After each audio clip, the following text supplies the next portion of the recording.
Background music and ambience brought to you in part by Midnight Syndicate. Music for the imagination and the perfect musical accompaniment for the Dungeons & Dragons role-playing game.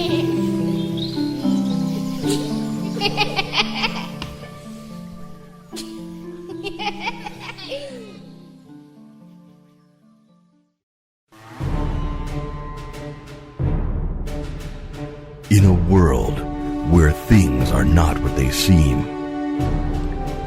and people are not who they appear to be, where puns run rampant through the streets, and it's hard to tell who the real monsters are.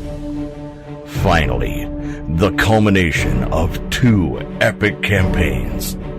3 heroes fighting to keep the world of Euphrae from ripping apart, against 3 villains who conspire to thwart the efforts of GAG-ME, and where the fate of Tim and Terry hangs in the balance.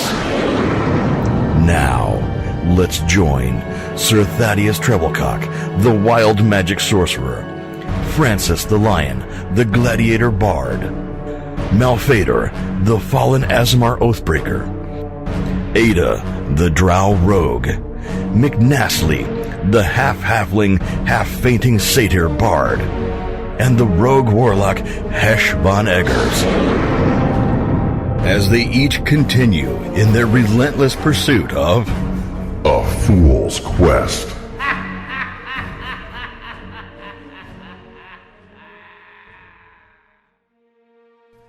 A heavy silence rests over the room after the portal closes. Time seems to have come to a complete halt, until a heavy crash from the corner of the room breaks the silence. Tim collapsed to the floor, taking a platter of whiskey with him. Chuck calls out for Mariana to come into the room to assist him. Papers, documents, candles, clothing all lay strewn about the room, displaced by the wind that poured out from the portal.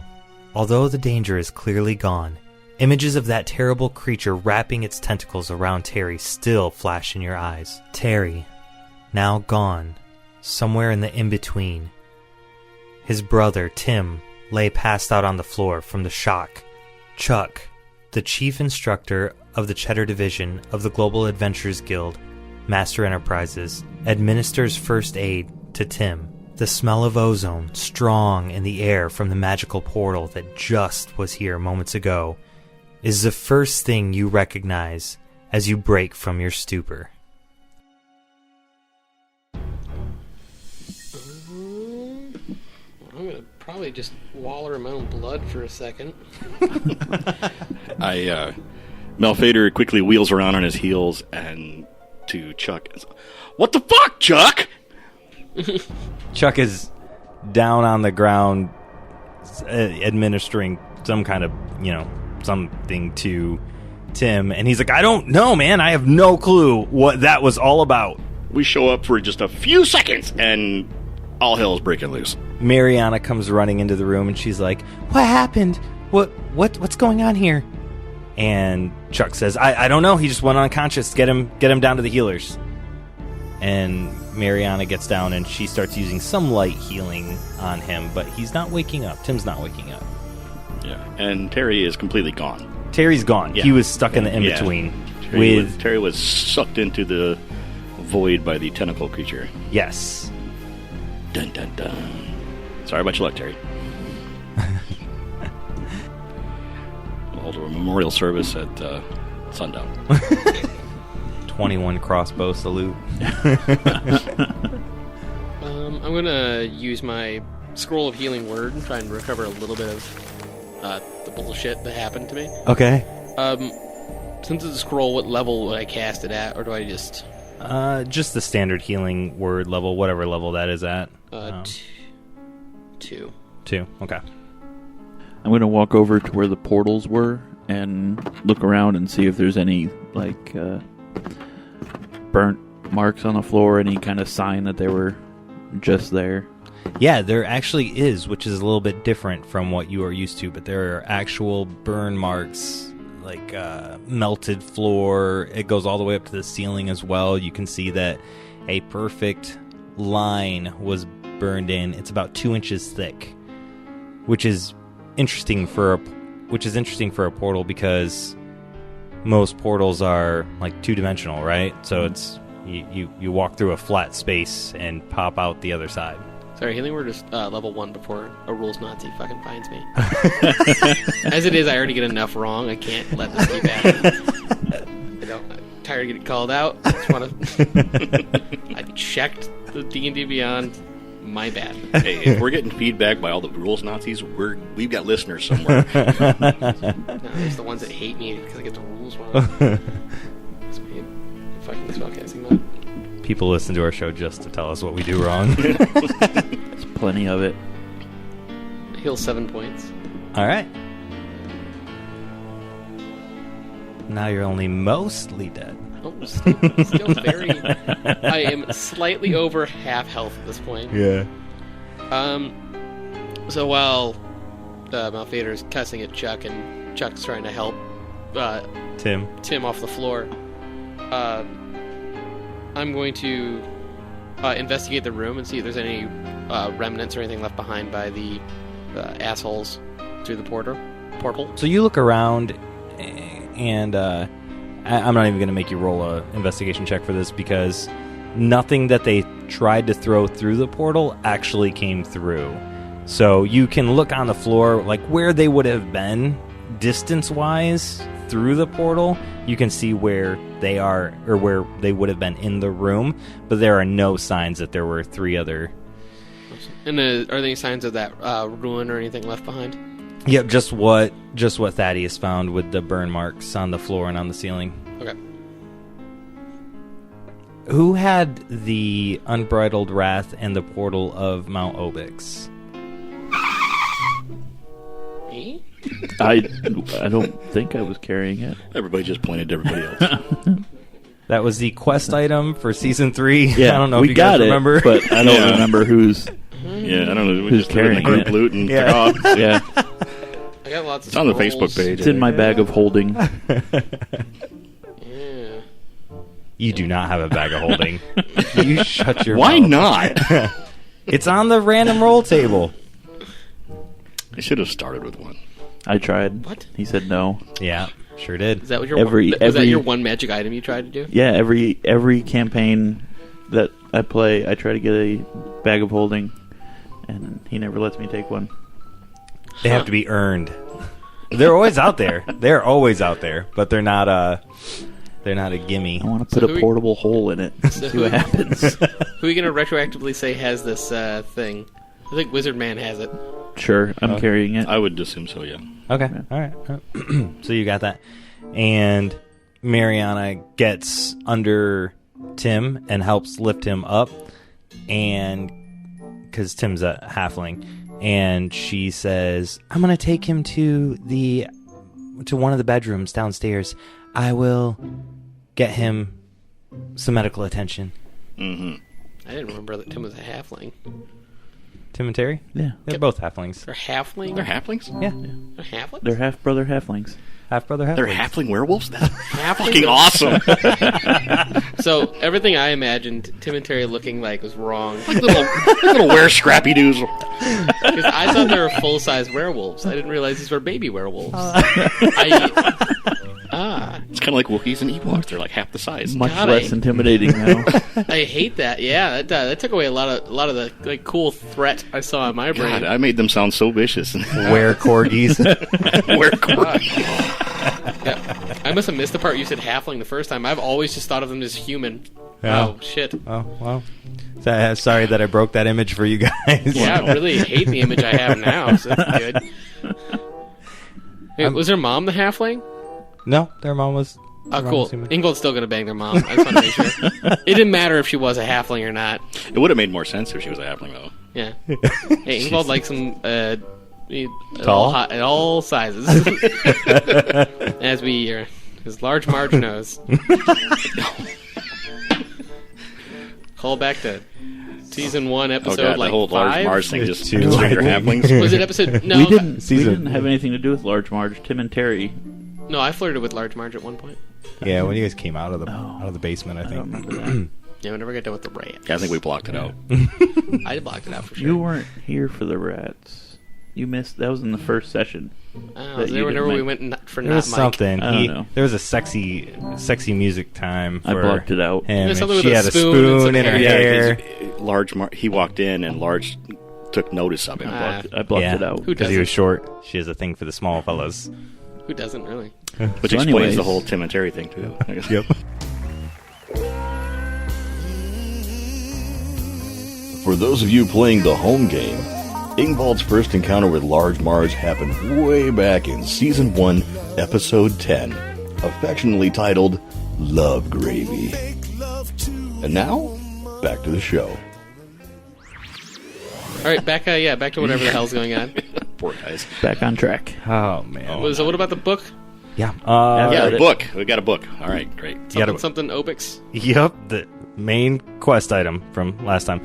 My main quest item is shopping. That's true. The Unbridled Wrath and the Portal of Mount Obix is what you guys are supposed to go get for Season 3 because it had information on how to close these portals that are opening up all over Euphrates. Probably should have read that when that portal opened up. Yeah, well, it's Didn't got... really have time. Yeah, it wasn't really on our to-do list there. Damn it. Yeah, and it's not like you open it up to one page and it's like, here's how you do it. It's kind That of is how like... every If you see this, that is how every anime ever has worked. It'll work just fine now.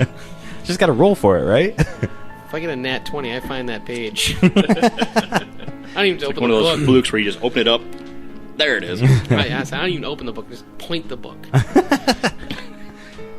All right, so what do we do? Chuck stands up after Tim gets carried away and says, I tried to open up a portal with Tim and Terry to see what was happening. Just a quick portal to Tavir, and this happened. How were you opening your portal? Just runic magic with a scroll. Where's the scroll? It was used. It's disintegrated. Fuck. I knock over something of moderate noise. You just run rampant through the... Oh, fuck! Knock shit over on a desk. You're frustrated. Fuck that! Fuck this bookcase. All right, well, I tell Chuck, well, we found your book that you sent us to retrieve. Maybe this will have some answers. Pull it out of my bag and hand it to him. He takes it from you and says, all right, I've got somebody coming into town to take a look at this and give us the details on what's happening.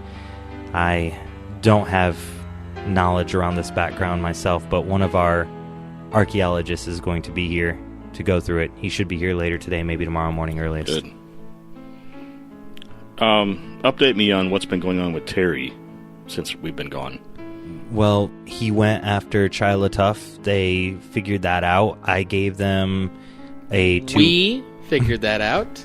They don't know we tagged along. I'm sure Tim and Terry gave us proper credit. Maybe. Fucking better have her. I'm not Maybe- going maybe looking. not. You're right. I'm really sorry. They gave you guys proper credit. All right. That- God damn it. That in between seems more like home if they didn't give us any credit. Tim and Terry said that you were a big help when fighting Chyla Tuff. They said that they were unable to get any information out of him as he was unwilling to Brutally speak. murdered, I believe is that's what you're looking for. Yeah. He seemed rather tight-lipped. Yeah. Yep. But loose legs. Very Not part of his body. At Very that point. distracted. Goddamn. All right. So, yeah, I heard you guys were key in bringing down Chyla Tuff, but they were doing some research after their 2-week break to try and find out more information about Temple and where to find Temple. They are still on the job of tracking her down and bringing her to justice.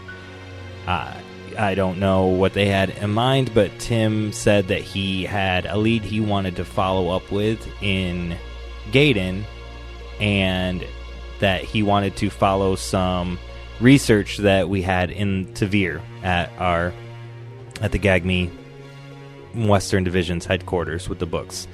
So I gave him a writ of passage to go get the information that he needed out of Tavir. We opened up the portal. He walked through the portal and got stuck somewhere in the portal. And that's when you guys saw it. That is what you guys just walked in on and saw that. Where that, whatever that is, I don't know what that was. He was somehow stuck in between the portal entrance and the portal exit, and that creature that wrapped him up right before the portal closed, I don't even know what that was. Can I roll to see if I know what that creature is? Yep, you most certainly can. It would be a history check.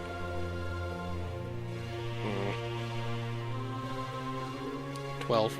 A 12? Okay. So, no, you know it's kind of like a monster, but nothing crazy.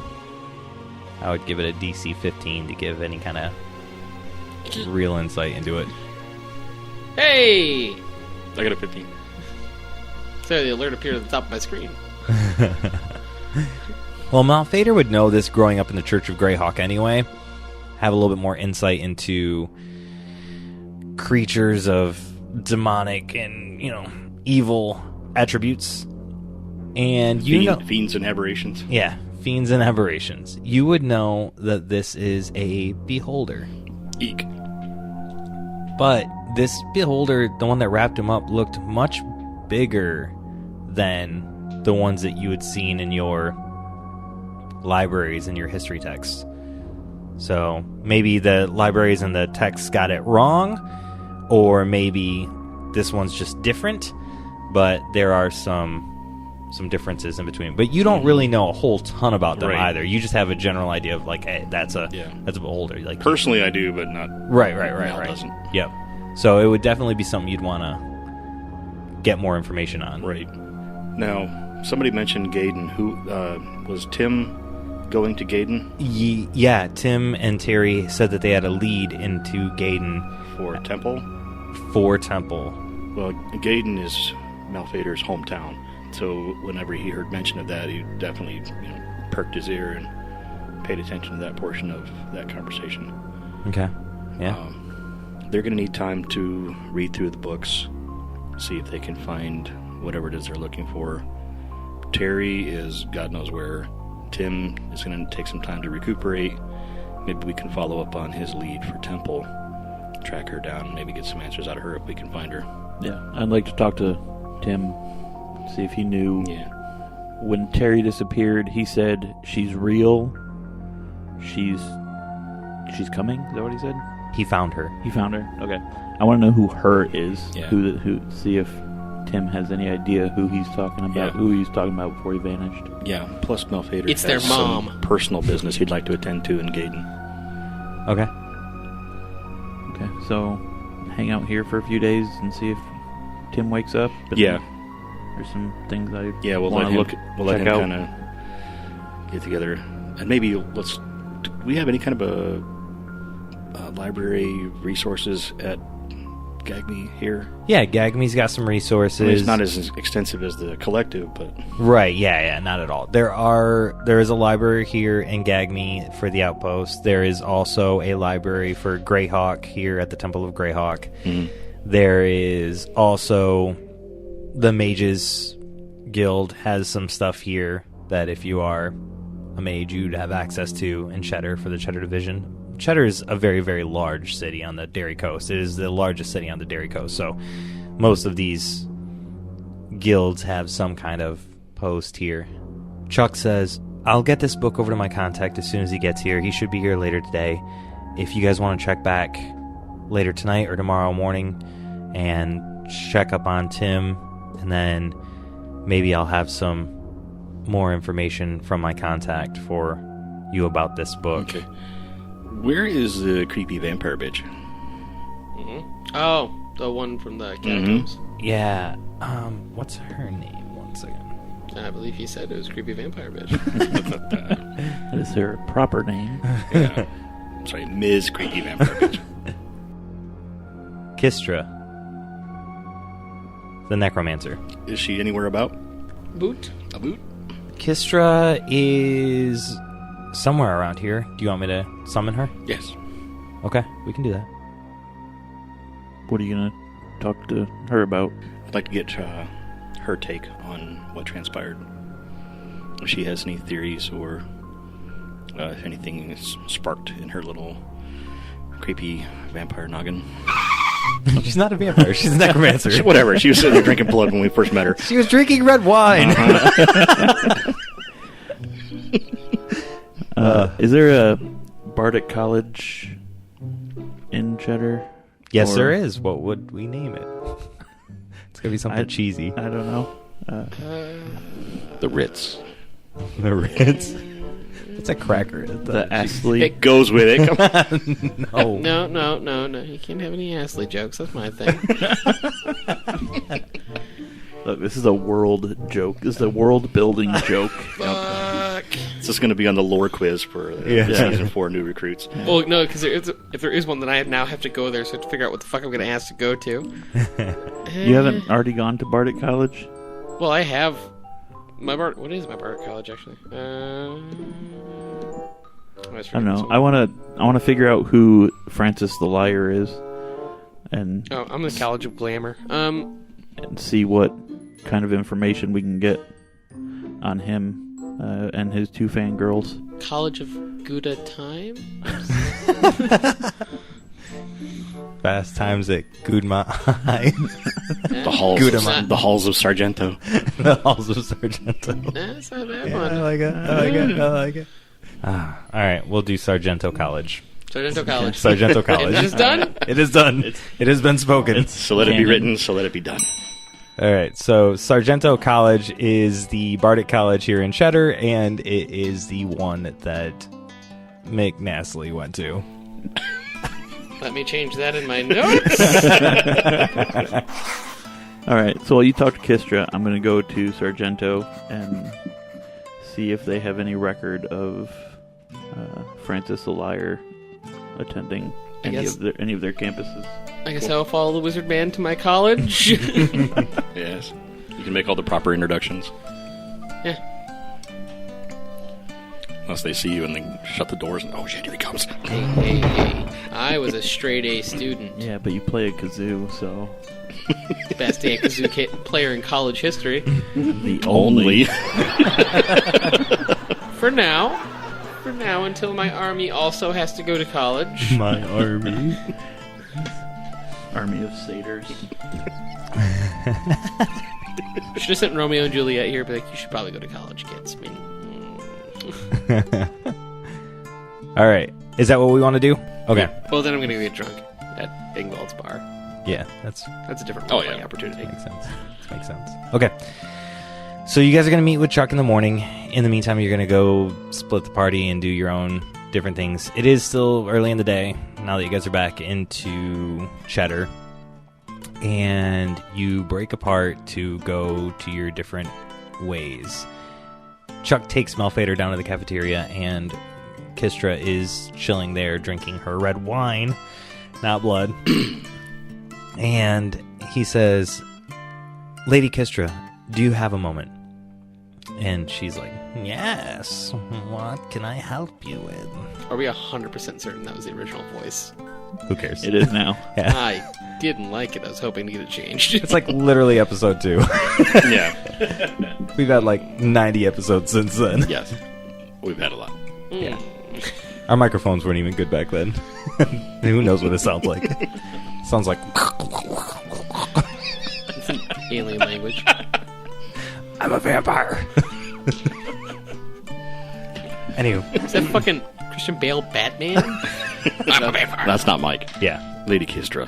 Yes. Surely by now you've heard word of what transpired upon our return with Tim and Terry. I did not. Say it's been like 20 minutes. Oh, well, never mind. Retcon. You guys walked downstairs from what happened upstairs. Right. They made I a thought bunch we'd of gone to loud- the cafeteria and had lunch. A couple of espressos. She might have heard a bunch of loud banging and cussing, and that's about it. Yeah. Lady Kistra, there's been a incident involving Tim and Terry and a magic portal. They tried to create a portal to Tavir. Terry walked through and was held between the portal on this side and one on the other. We couldn't reach him. He couldn't get out. We could see things happening on the other side of the portal, but we're completely unable to affect anything. Finally culminating in Terry being abducted, for lack of a better term, by some tentacled creature which I believe to be a beholder of exceptional size or rarity. I've heard stories of beholders, but this one seems a little above and beyond what I've heard of. Do you have any idea what we could have, or what we have just witnessed? So, you're saying Terry was through the portal and a beholder grabbed him? Yes. It's as if he was caught between two portals. I personally don't know, but I've heard stories of the in-between two portals.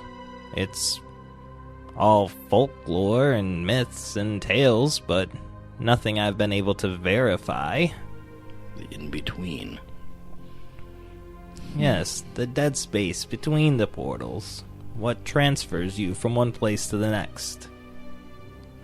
Where would I learn more of this in-between? I couldn't tell you. Now, you said it. You've heard of it in folklore. Where have you heard these stories?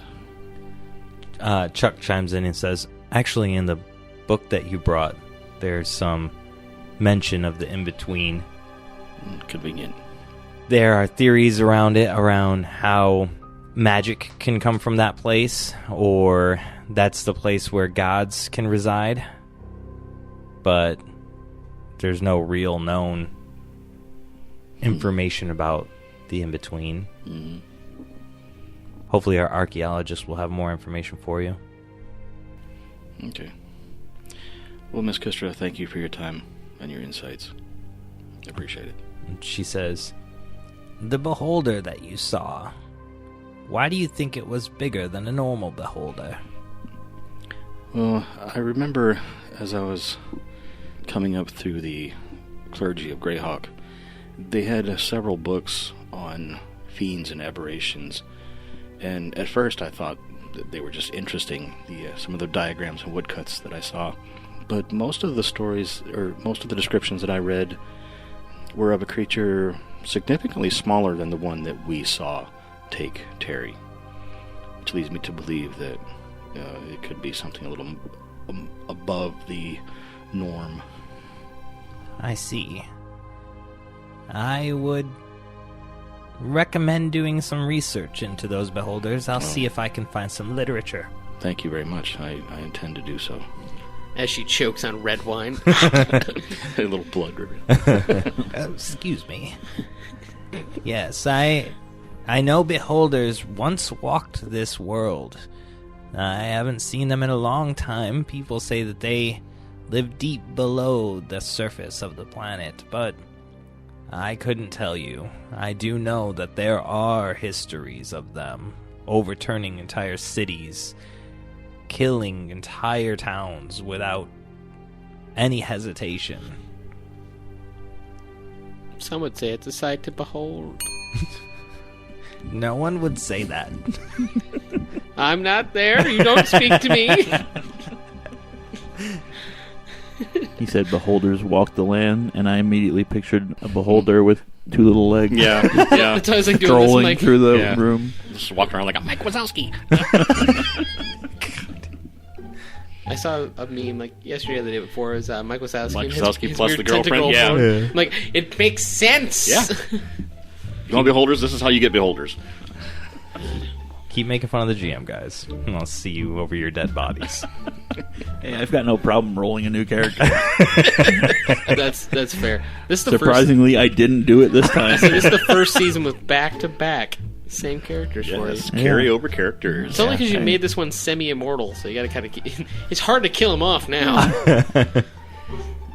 Well, at least we know he's not going to die of a broken hip. Well, I could just... I had to wheel him around. Yeah. Being immortal doesn't mean that you can't break your hip still. Yeah, You have to push me around in a wheelchair. Like a lich in a wheelchair. I mean, it's immortality, not invulnerability. He's still fucked. Chuck says, "Thank you, Lady Kistra. I appreciate your time. We'll take our leave now." And he motions you to leave her be. Fine. After these cheesy messages, we'll be right back. Y'all hold on just a minute. We'll be right back. Hey everybody, welcome back to Season 4, and welcome to your first official Season 4 mid-roll. I'm Nico, your DM, and I just want to say thank you so much for coming back. If this is your first season listening to our show, welcome to the chaos. We hope you love it. If this is your return season, then welcome back. We love you even more. Actually, we just love you all the same. All of you are the same to us. Every single last one of you. Anyway, few things for the mid-roll. We're going to be doing mid-rolls for all of the season because we like the idea of putting our heroes and our villains into the same episode instead of bouncing back and forth. And we tested it with a few episodes in the last season at the very end, and the feedback was really, really good on it. So we're going to roll ahead with that, and we hope that you like it. On top of that, we want to do a couple other things that are in this mid-roll each time coming up, and let you know some news updates about the show, and hopefully just keep it within a couple minutes each time for the little mid-session break. But for this first one, we did want to let you know we launched a new show. We don't know if you've heard it yet, but it's called Ethereal Embrace, and it's got a couple of people from some other shows that we absolutely love, and we play through a side mini-series campaign, so it's the same world, same ideas, same universe, same magic concepts, but it's several hundred years beforehand. So check it out. It's Ethereal Embrace. You can go to our website at afoolsquest.com and find the information there, or you can just look up Ethereal Embrace on any podcasting that's out there. And we're doing a little special thing for some people who, if you go through and you listen to it and you figure out the answer, you discover the mystery before we get to a certain episode, which I haven't looked up that episode yet, but we will. I'll look it up and I'll let you know what it is. Then we are going to have a few people that we're going to take a drawing for, and they're going to win a prize from A Fool's Quest. And if you're one of our patrons, which we just opened up our Patreon recently, and you figure it out, we've got a special sticker that we want to send to you because we think you are cool. But you got to figure it out before the date, and I'll find out the date later and tell you. So anyways, if you do want to check out our Patreon, we have different levels and different tiers for different things. There's bonus episodes on there. There's music that's on there. Lots of art, a lot of lore. The team has just been going to town with the lore. Our own Sir Thadeus Trebilcock has really just dove in and dropped some awesome lore that's in there. And then also Hesh and Malphaedor are starting to drop some lore in there. So be on the lookout for that. You're going to see some epic stuff in there. And then we've got some additional campaigns that we have looking at coming up and some one-shots. So lots of good stuff in there. It's brand new. You just go to patreon.com/afoolsquest. And one last thing before I take off. We want to take a second to say thank you to the people who have signed up for Patreon. We do want to take just a second to say thank you to one of our patrons. We're going to do a shout out to each one of our patrons until we get them all. Hopefully that number keeps growing as we go. But our very first shout out we wanted to give to Tisha. Tisha's a really, really good friend of the show. She supported us before our show even hit the podcast network. She has been one of our best friends. Me personally, one of my best friends. I talk to her all the time. I can't tell you how much her support has meant to the show. And she's actually from her own show called Roll Gay Roleplay. I have to plug them in. I personally have listened to every episode, and I really, really would suggest that you do the same. So, with that said, I know I talked for a little bit about Ethereal Embrace. We're going to drop a promo for Ethereal Embrace really quick, and then we are going to dive over to the villains. So, be sure to check out Roll Gay Roleplay and Ethereal Embrace and our Patreon and our website and everything else that I mentioned before. And remember, be safe. We love you all, and stay foolish. After the mysterious death of his father, Vartan returns home to uncover the truth with the help of his newfound friends, Baya and Ovik. But his hometown of Eternal may have something even more sinister in store for them. Join us for their journey into the untold at etherealembracepodcast.com or anywhere you listen to podcasts by searching for Ethereal Embrace. Now, let's join the drow rogue Ayda, the gladiator bard Francis the Lion, and the rogue warlock Hesh von Eggars as they conspire together to thwart the progress of those GAG-ME fools. Beware, there be villains here. Yeah.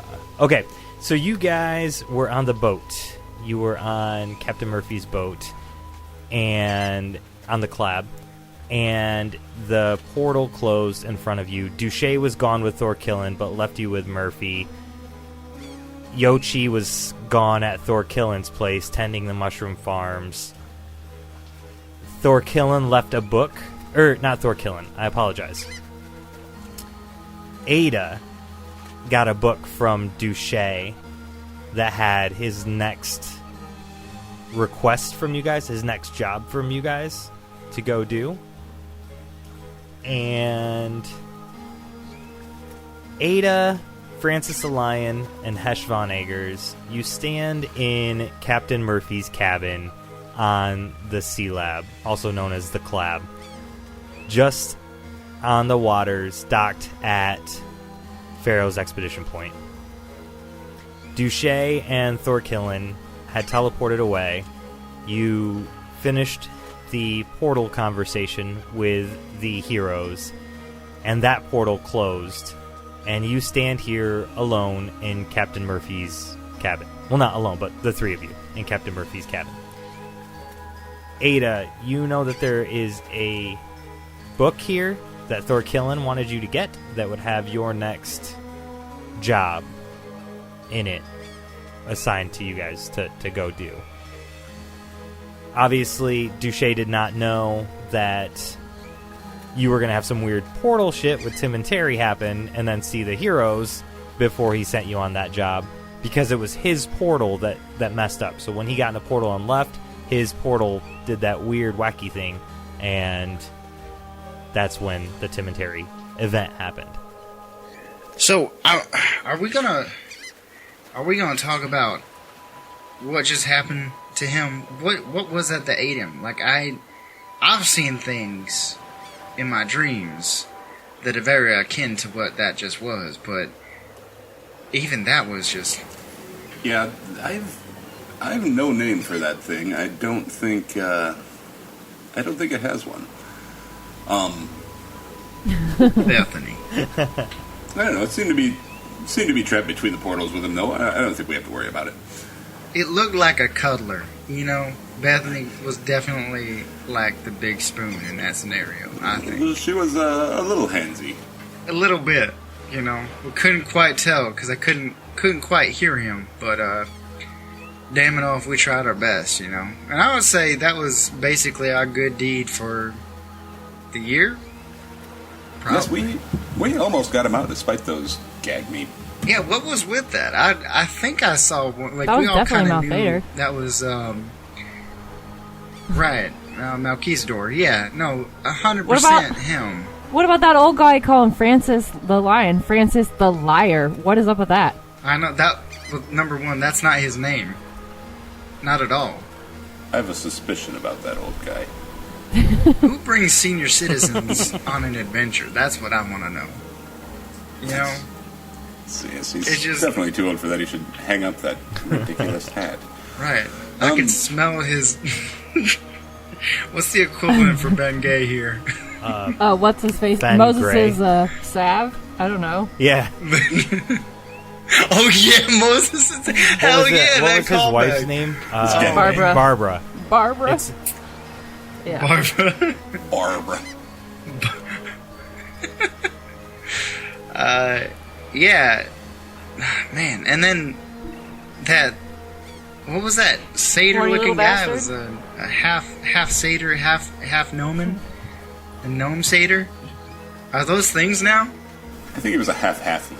I think satyrs are just out here banging whatever they can find, and that is just uncouth. That's uncalled for, I think. It's a very bard thing to do. Oh, don't put that on bards. Well, not bards trying to put themselves in other things. I'm just saying. Listen, I've never had a half goat offspring Yeah. that I know of. Right. Yeah. Wink. No, I'm more worried about that old fella, though. I sense trouble. I do too. So, you two should probably know, I haven't always been Francis the Lion. I don't believe you. I mean, in my heart. But, Hesh says, inside check. you see, well, the reason I'm even here, the reason I took the job for Douche was because I despise GAG-ME. I used to be, well, just a young innocent man, a student at the Miskatonic Bardic University, you know. And Listen. I don't know, there was some sort of hubbub with something. Most of the staff were arrested or something, but that caused GAG-ME to investigate just everything. And I had taken one fight in an underground illegal fighting ring. And it happened to be the night that GAG-ME raided. In fact, my breastplate, that's where I got this. I would have won it, but they interrupted the fight, so I just took it. It's very Ryan Reynolds of you. Yeah, after that, the whole mess, my name was tarnished. I got rid of it, and I chose a new one, and that new one is Francis the Lion. Welcome, brother. Thank you. I feel you on the whole identity thing. Yes. I've only got the one. I got rid of the first one. Well, you guys met Ima, my alter ego. Yes. But I created her in order to get away from my ex-slave owners. As you know, my master had died under mysterious circumstances, and I had to get away, so... yeah. Yes. It was the anal rings, weren't they? Or the golden rods? Yep. So I thank you guys for your help for taking the rest of that family out. That's a huge load off my mind. We have to watch out for the go deeps, though. I have a feeling that shit at the school might raise some eyebrows in certain parts. Maybe schools are just trouble. I mean, we threw one hell of a party. That whole It was way lit. was lit. It was lit.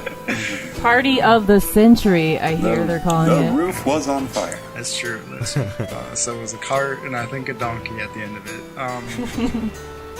I do want to mention, you guys, like, really do have an issue with multiple personalities. Like, every single one of you have alter egos. I don't know what you're talking about. I think it's equivalent to, like, getting bored of your character and wanting to roll up a new one, but never having to actually roll up a new one. Because they're just all meshed in the same person. Yes. It's called split personality. Yeah, that's great. Quick side note, Chris and I just determined that yesterday, or the day before, whenever you guys were playing with the heroes. Sunday. Yeah, Sunday, okay. Yeah, he texted me and was like, hey, so Thadeus is going to investigate Francis the Liar, and then we kind of just, figured that Francis the Lion is not my real name, and in fact, it's John Cusack. So we gotta be on the lookout for a Joan somewhere. No, John's an only child, probably.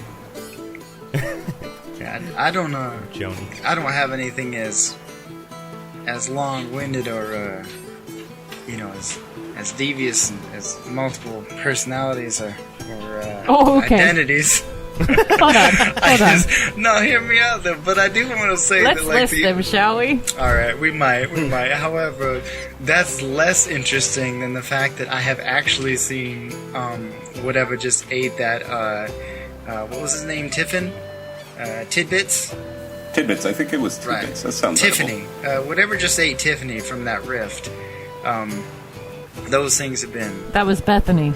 Right, Bethany. We determined that earlier. Yeah, the snuggler, the good old big spoon. Yes. I've seen those in my dreams. In fact, have this wondrous yellow bracer that I've had all my life. I'm pretty sure. Don't question me on this. It's none of your business. I mean, we all remember that one time, long time ago when we were all much, much younger, where I may or may not have been grappled, snatched by my ankle, and pulled through the ruins like some common mouse through a field. I wasn't screaming. You were screaming for sure. Worried about my safety, I'm sure. So there was that whole deal.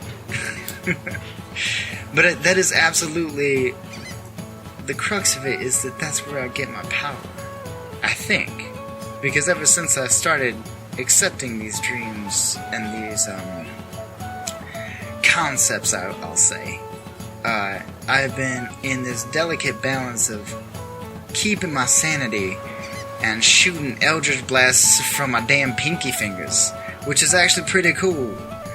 I'm not going to argue with that. It is pretty cool. But then I also have to, like, wrestle with my sanity. But I also get to shoot eldritch blasts from my pinky fingers, which is pretty damn cool.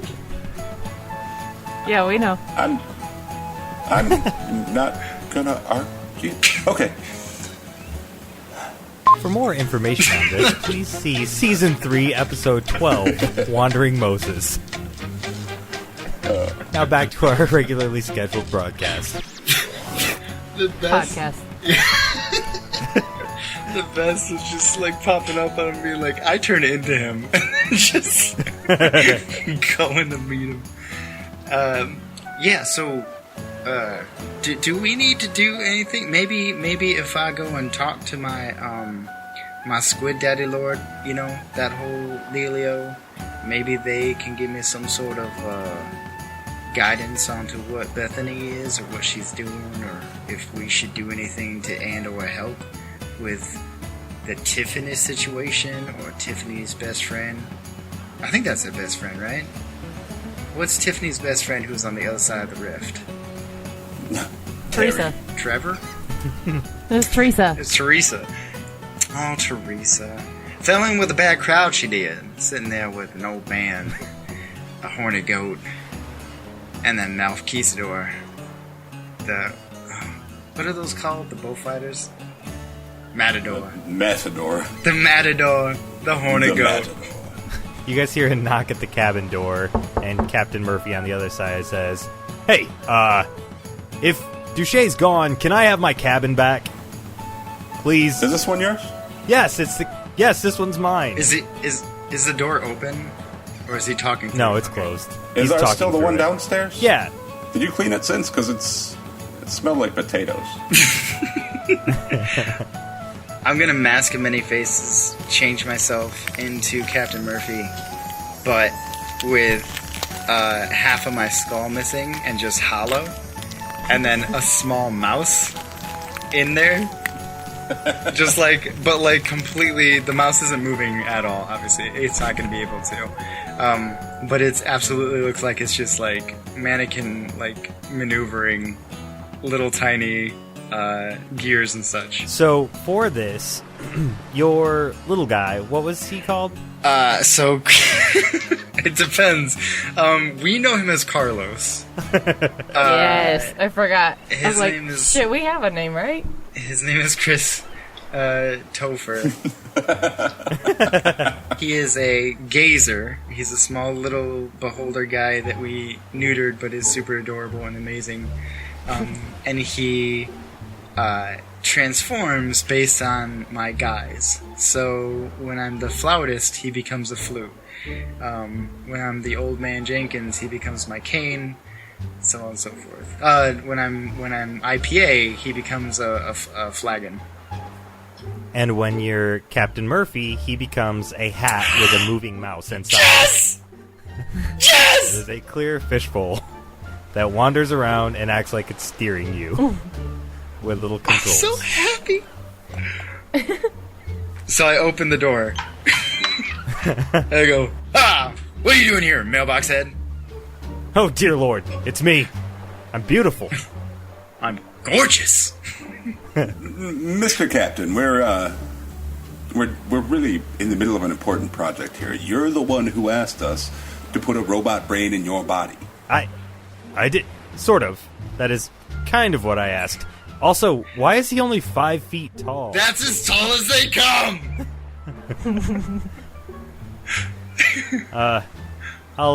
I guess you can hold on to the cabin for this trip. I asked for chainsaw Close hands. the door. Aren't I supposed to be looking for a book? Yeah, there's a book in the cabin that I want to find Douche it. left for you. Like, I want to insert that in while Hesh was recapping his character, completely ignoring everything. You're like, yeah, we know this. Yes, we know. You're like going through stuff, looking through for a book. Rifling through his papers on his desk, looking in the drawers. Yeah. Finding his knockers. Literally. Or not his knockers, his knickers. Whoops! Not that one. Are we like underway currently, or are we at the... No, We're you're docked. still docked. We're partying at the dock.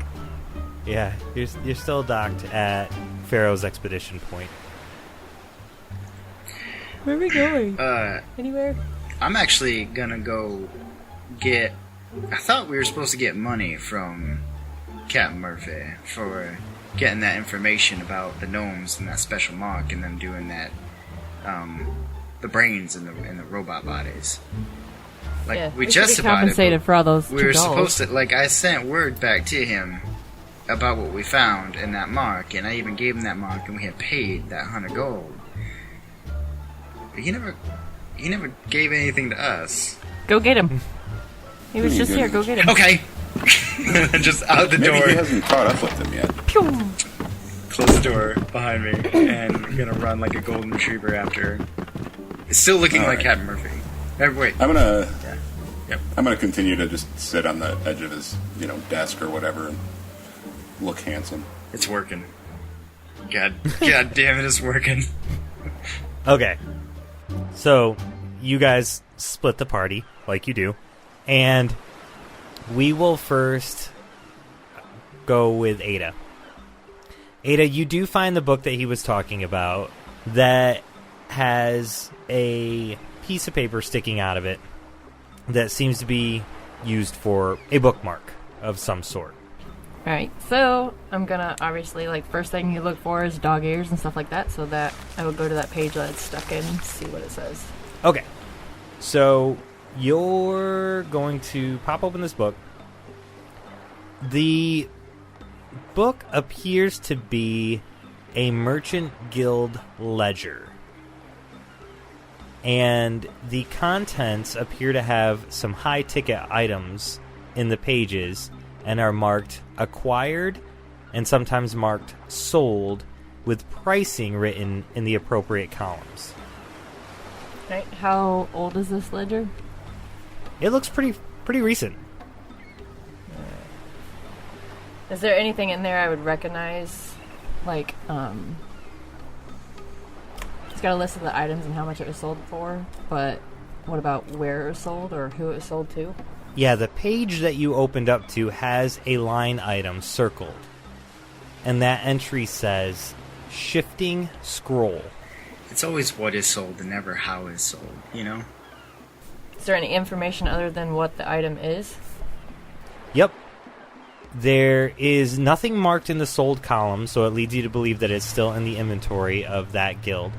And the head of the page is labeled in the category section as Go Deep Private Vault Gaiden. And you know Gaiden is a mountain city, a dwarven city in the Dairy Coast, off the Dairy Coast. What kind of city is it again? A dwarven mountain city. So I would call out to Francis and be like, hey, check this out. And have him take a look in the book I'll point at the item on the list. I was writing a limerick. What's the item? It's called the Shifting Scroll. Oh. That's not so interesting as to like the description beside it? Oh, new spell daily. What? It changes into. Yeah, it says the Go Deep Private Vault. Yes. Shifting scroll sounds vaguely like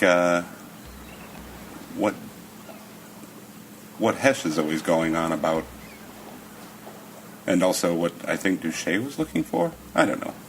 Whatever it was, he was going to piss off GAG-ME. Could we do like an Arcana check on that? Also, I'm well aware that Hesh has mentioned that scroll twice. So, cool, right? Yeah. I got a 19 on my Arcana check. So a 19, you believe it's one of the... Well, you and Douche believe that it is one of the infinite scrolls that he's looking for. Alright, so... what do we do now? While I've been working on this song, I thought I might go perform it for the crew. You know, it's about me, so they'll find it rousing, I'm sure. They'll love it. They'll love it. Maybe your opinion first. The lyrics.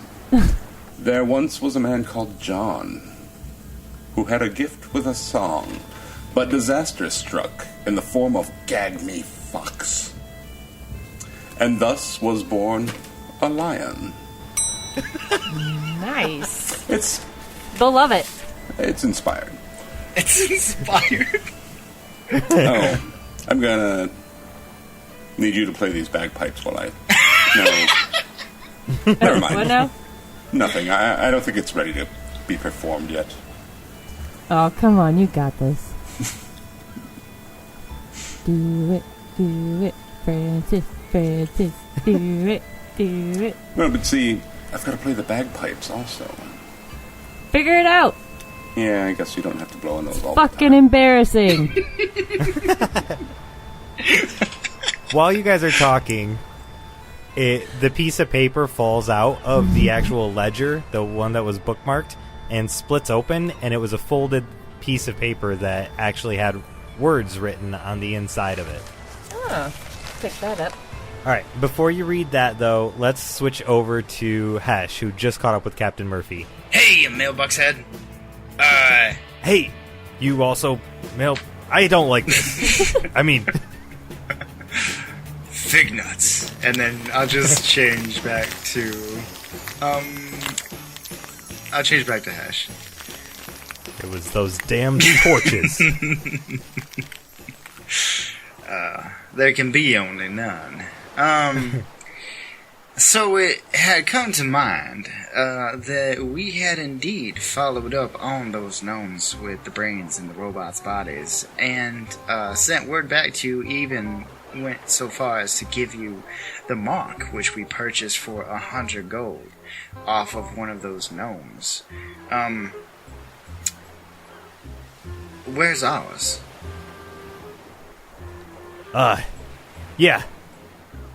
Well, I'll tell you what. Let me go ahead and move one of my treasure chests over to Pod 6, and I'll go ahead and load it up with your reward. What say we... 300 gold plus the 100 you spent for the mark? 400 total? That sounds just fine to me. So, here's another thing, though.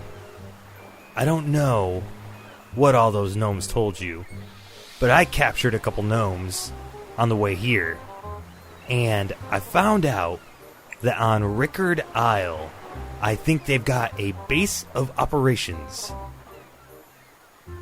Now, out of game, the episode aired where shit went down with those robots, and there was a shack that blew up, and a bunch of other things. For the podcast, go watch Heroes episodes; they're great. But because that's aired, that means that we know gossip of that.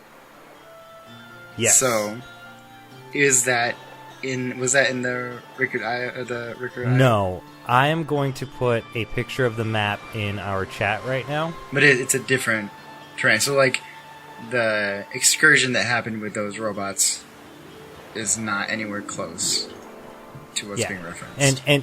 And I can put a I'll put a picture of the map on the actual show too when this releases. But on the very far left, there's Mount Muka. The very far west side of the map, there's Mount Muka and the Pharaoh's Expedition Base Camp.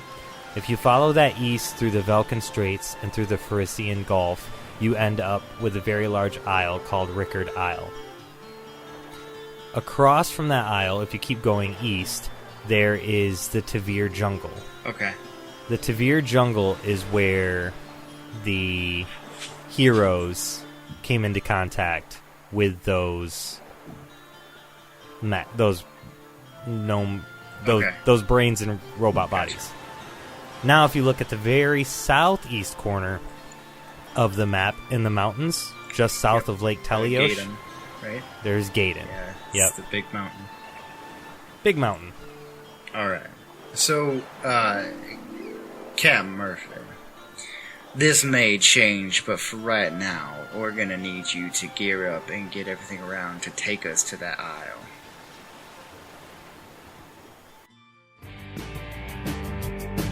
This concludes this episode of A Fool's Quest. Join us next time for more fun and daring adventure. Thank you for listening, and don't forget to like, subscribe, review, and comment on your favorite platform to listen to A Fool's Quest.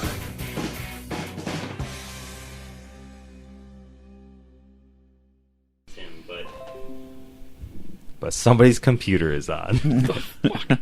Hey, not mine this time. Hot MILFs in your area. How did you know? And on that note, I'm checking all of my volumes. Which are Yeah.